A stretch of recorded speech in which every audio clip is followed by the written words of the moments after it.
It is your obnoxious pain in the ass hat host, Explicit.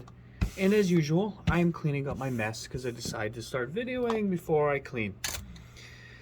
So today, on What Do You Know Wednesday, oh, hands here. I'm using my little tripod stand here so I could clean things and multitask at the same time.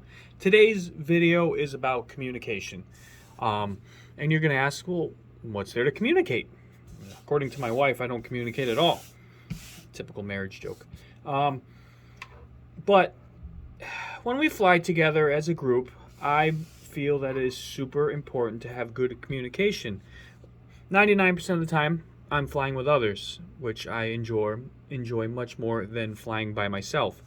But there are those rare circumstances where I'm outside in the yard testing and flying things around safely and appropriately. But when you're out flying with your crew, your people, like you crash, for example, and somebody goes to get your quad, you have to have communication. So when somebody goes to pick up your quad and they think you're ready and you're not, or vice versa, and you arm and you take somebody's finger off.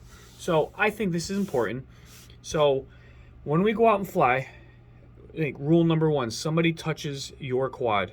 We kind of do this like, put your hands up kind of joke when somebody goes to grab the quad. So that way there is no accidental arming and disarming. And it's happened to me a few times. A couple of fellers that I have flown with have cut me a few times because they forget what switches are what. They arm instead of do whatever. What the fuck just happened? Am I recording? Oh, wow. My bad. That was weird. I saw a flash. Hold on, let me readjust my little tripod here. Giggity. Think we're good. We're good? Cool. Actually, let's pick it up. So, yay, LEDs. So, we have a little protocol when we fly about making sure our hands are off the sticks and completely away and nothing can happen. And also, when you go to grab another person's quad, if the flight is 100% done, like the person flying communicates to the person grabbing the quad that, hey, the flight's done, if there's not an action camera to stop, or we kind of go over stuff like that. So certain cameras, do I have a quad handy? No, I don't. Certain quads have cameras like the SMO or the GoPro Hero 10 Bones that you have to stop all the recordings and stuff before you unplug the quad. Otherwise, it unplugs the camera and you lose all that footage. So there's communication involved with that. So if it's just handing the quad over to the guy flying, or if it's, okay, I'm done, go over and just disconnect the battery, or hold on, let me stop the camera.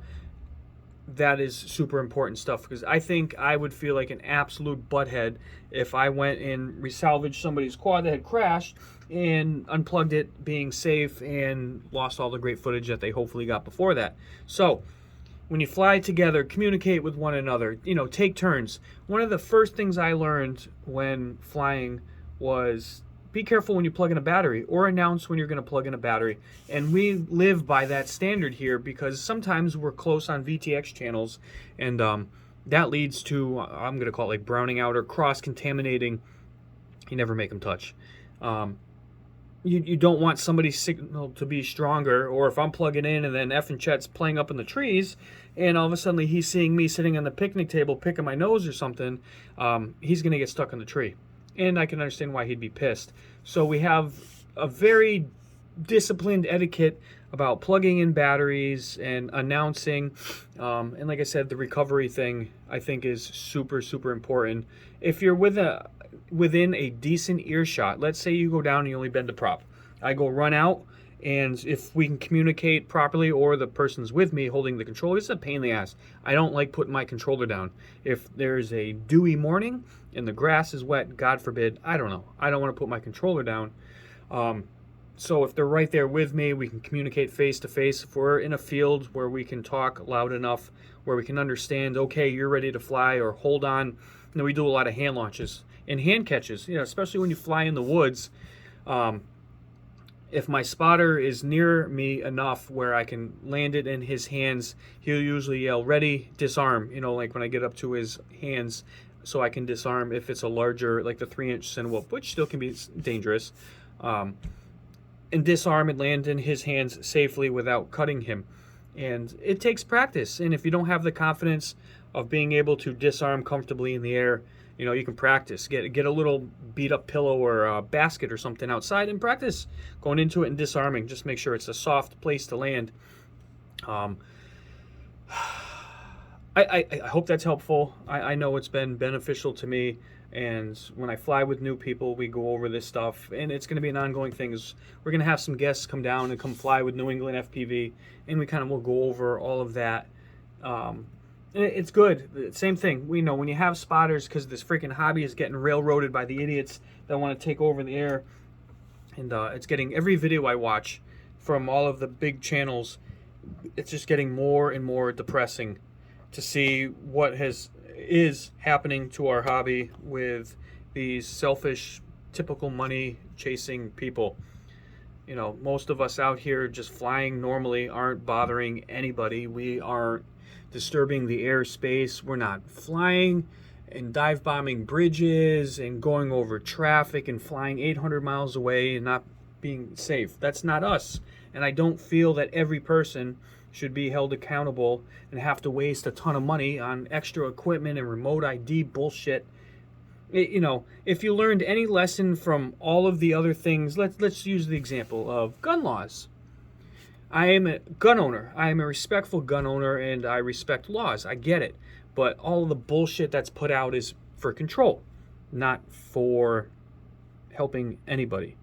But you take a criminal that wants to do a crime, doesn't give a flying F about any of the rules.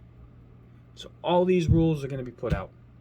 It's only going to affect the people that are abiding, the respectful gun owner. You follow what I'm saying? Picking up what I'm putting down? So it's frustrating. I put my heart and soul into what I build, what I do, what I fly, how I edit, how I share with you guys, the fun that we put out. And for people that don't give a flying fuck, excuse my French, that's just the bluntness, it's depressing that they're just going to come in here and step all over our toes. I have a couple quads that are over that weight thing, and it makes me want to throw them against the wall and never use them again. That's how depressing. Yeah, I got a bunch of small ones that are under the 250, but sometimes you want a 5-inch quad just for the speed or to carry a full-size GoPro. If I'm staying under 100, 200 feet, which is common practice for me, it's a rarity. If I'm literally just climbing over the top of the trees in a proper airspace place, it should not matter. If I'm flying in a field with no other people around, should not matter. If you want to do it professionally, if you want to go into the airspace that is quote unquote commercial, I can understand this thing. But again, I think that the commercial pilots, from what I've been watching today, are going to suffer even more with having to have individual remote IDs anyway, enough of that rant. That's not what this is about. But thank you for tuning in. Any questions, hit me up. If you have a protocol and stuff that you use out flying with buddies for communication, I'd love to hear about it too. Teach me something also. I'm not here just to give advice and be a smart ass through the phone waves here, whatever.